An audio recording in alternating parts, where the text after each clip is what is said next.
Christmas പരീക്ഷാ ചോദ്യപേപ്പർ ചോർന്ന സംഭവം ക്രൈംബ്രാഞ്ച് അന്വേഷിക്കും. സംസ്ഥാന പോലീസ് മേധാവിയാണ് ഉത്തരവിറക്കിയത്.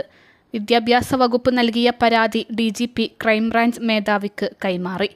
ക്രൈംബ്രാഞ്ച് മേധാവിയുടെ നേതൃത്വത്തിലായിരിക്കും അന്വേഷണം നടക്കുന്നത്. ചോർച്ചയിൽ തുടർ നടപടി സ്വീകരിക്കാൻ വിദ്യാഭ്യാസ മന്ത്രി ഉന്നതതല യോഗം വിളിച്ചു.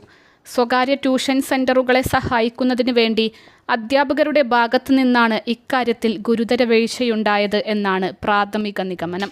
SSLC ഇംഗ്ലീഷ് +1 ഗണിതം പരീക്ഷകളുടെ ചോദ്യങ്ങളാണ് ക്രിസ്മസ് പരീക്ഷയ്ക്ക് മുമ്പ് യൂട്യൂബ് ചാനലിലൂടെ പുറത്തു വന്നത്.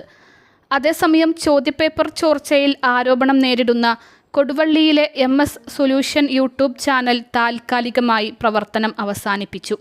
അന്വേഷണവുമായി സഹകരിക്കുമെന്നും പരസ്യ പ്രതികരണത്തിനില്ലെന്നും MS സൊല്യൂഷൻ CEO-യും സ്ഥാപകനുമായ ഷുഹൈബ് പറഞ്ഞു. യൂട്യൂബ് ചാനലിലൂടെയായിരുന്നു പ്രതികരണം.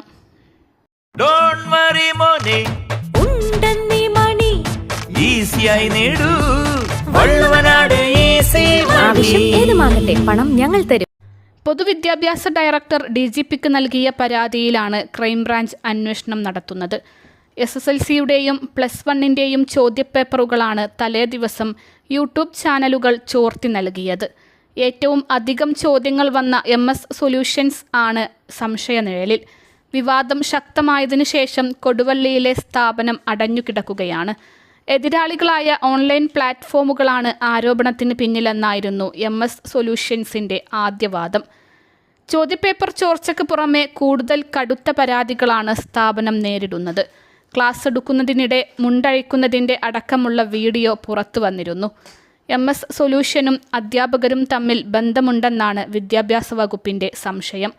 ചോദ്യപേപ്പറുകൾ തയ്യാറാക്കിയ അധ്യാപകരുടെ പേരുവിവരങ്ങൾ നൽകാൻ പ്രധാന അധ്യാപകരോട് കോഴിക്കോട് DDE ആവശ്യപ്പെട്ടു.